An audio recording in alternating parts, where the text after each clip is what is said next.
Does CIA's Zawahiri strike deliver justice for Afghanistan?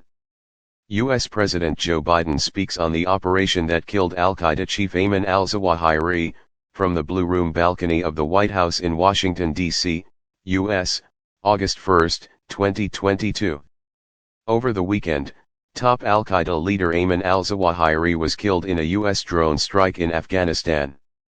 Zawahiri's killing delivers a long-sought blow to the notorious militant group al-Qaeda. He has overseen and shaped the global terrorist group's operations and evolution, facilitated the deadliest attack ever on U.S. soil, and made peace challenging for Afghanistan's immediate neighbors for a long time. Several banned militant outfits targeting Afghanistan's neighbors have also sought refuge under a Zawahiri-dominated al-Qaeda setup. All this underlines the importance of his elimination, but raises serious questions about U.S. President Joe Biden's victory narrative on U.S. counterterrorism engagement. How does the CIA strike, which Biden celebrated and hailed as a total success, deliver justice for the people of Afghanistan? There is no connection. First, the U.S. intelligence determination that the operation was significant in the context of U.S. persons, interests, and national security removes all doubt about American indifference towards Afghans. Rather than running a victory lap on counterterrorism successes, Biden must reckon with the disastrous series of blowback of similar U.S. counterterrorism approaches. Since 2001, it is the U.S. that has multiplied Afghanistan's challenges, produced mass civilian casualties, courted militant and proxy groups, and withdrawn from the nation when its terror risks were substantially pronounced. The weekend strike changes little on any of those fronts, but serves as an inlet for Biden to glorify the CIA for domestic leverage. He makes no mention of the same agency's facilitated war crimes and contributions to destabilizing the country. All that could birth more of Zawahiri's successors and allies to the disadvantage of Afghanistan's future. It is also clear that the CIA drone strike lays no significant groundwork for furthering long-term peace in crisis-stricken Afghanistan. Eliminating the chief figure that shaped the group more than anyone else is one event in time, but the chain of revolt and succession that is so characteristic of historic militant outfits is one that threatens to mute America's chorus of self-praise. A U.S. flag is seen at a post in Debala district, Nangarhar province, Afghanistan, July 7, 2018. The catastrophic U.S. withdrawal from Afghanistan has adverse repercussions to this day, and is a case in point.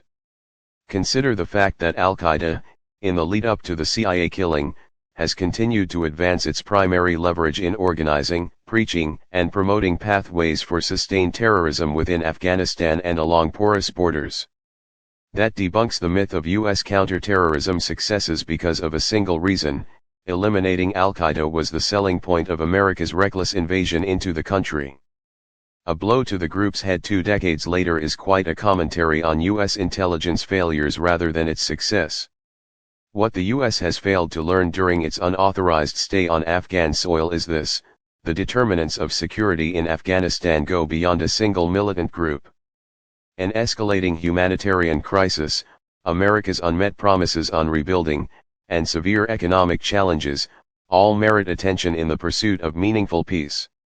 If anything, the Biden administration has fought tooth and nail to rid Afghanistan of its dream to stabilize. It shows in the theft of billions of funds meant to cater to the Afghan people pulled out of the central bank and towards alternative U.S. priorities. A damning illustration of U.S. development promises in Afghanistan is that tall promises on rebuilding the country waned with the onset of its disastrous military pullout from the country. Zawahiri's elimination deals a blow to al-Qaeda, but can never alter the course of American neglect towards Afghanistan, its people, and the region at large. The United States continues to demonstrate our resolve and our capacity to defend, against those who seek to do us harm, claimed Biden. This is classic American contradiction. Washington projects its counterterrorism discourse as global in the lead-up to an invasion, but puts a nationalistic spin on it when it suits popular point scoring. The latter enables Washington to sidestep any responsibility for its intelligence, military and diplomatic failures because the focus stays on a domestic audience, rather than having that discourse questioned by those who have been invaded. It is this denial that has enabled American intelligence to leave a vacuum for instability in Afghanistan for years, allowing the likes of al-Qaeda to extract benefits for organized terror and put U.S. peace commitments on the ropes.